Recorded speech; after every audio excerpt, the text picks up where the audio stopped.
বর্তমানে Russell's viper যেন এক আতঙ্কের নাম। দেশের বিভিন্ন অঞ্চলে গত 6 মাসে বিষাক্ত এ সাপের কামড়ে অন্তত 5 জনের মৃত্যু হয়েছে। বিষাক্ত সাপের ভয়ে আমরা আতঙ্কে আছি খুব, যে কোনো সময় কামড়ে দিতে পারে। তো এক লোকরে মাইরা ফেলাইছে বলে কয়েকদিন আগে কামড় দিয়ে। সারা দেশের মতো ফরিদপুরের পদ্মা নদীর তীরবর্তী চরাঞ্চলবাসীর মাঝেও বিরাজ করছে আতঙ্ক। আমরা পদ্মার পাড়ে মানুষ বিষাক্ত সাপের আতঙ্কে থাকি। সাপের নাম কি রাসেল ভাইপার নাকি বলে। সাপ অনেক বাইরে গেছে, যে কোনো সময় উইটা আসে, রাত নাই দিন নাই। সম্প্রতি পাহাড়ি ঢলে পদ্মা নদীতে পানি বৃদ্ধির সাথে সাথে ফরিদপুর সদর উপজেলা সহ চরভদ্রাসন, সদরপুর, ভাঙ্গা সহ বিভিন্ন উপজেলায় এ সাপের উপদ্রব বেড়ে গেছে। দিনে দুপুরে উঠে আসছে বসত ভিটা ও ফসলি জমিতে। আমার মেয়ে কলা কাটপের যায়, কলার সবুর মধ্যে 2টা সাপ বাড়িয়েছে, বিরাট কালা মিশমিশে। পিঠের হানি পড়ছে বাড়ি, আমার মেয়ে লাভ দিছে আর একজন টান দিয়ে হরাইছে।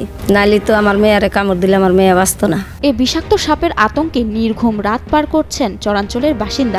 সন্তানাদি নিয়ে পড়েছেন বিপদে। অনেক সাপ আসে, ছেলে মেয়ে কষ্ট হয়, সাপের জন্য ঘুমাইতে পারি না। আবার একজন মারা গেছে, পোলাহন নিয়ে থাকা সমস্যা, কষ্ট হয়। নদীর পারে আমাকে খুবই কষ্ট। রাসেলস ভাইপারের আতঙ্কে চরাঞ্চলের অন্যতম ফসল বাদাম ঘরে তুলতে পারছেন না কৃষকেরা। দ্রুত এর হাত থেকে বাঁচার উপায় চান এলাকাবাসী। হঠাৎ করে এই চরাঞ্চলে রাসেল ভাইপার সাপ দিনে দুপুরে রাত্রে বাড়ির ভিতরে উঠে আসে। একজন লোকরে সাপে কাটছে, তো সেই লোকটা মারা গেছে। ধরার কোনো ব্যবস্থা করে তাহলে আমরা চরাঞ্চলের মানুষ একটু শান্তিতে থাকতে পারবো। বর্তমানে একদিকে রাসেলস ভাইপারের আতঙ্ক, অন্যদিকে নদীর পানিতে ফসল তলিয়ে যাওয়ার শঙ্কায় দিন পার করছেন নদীর তীরবর্তী মানুষেরা।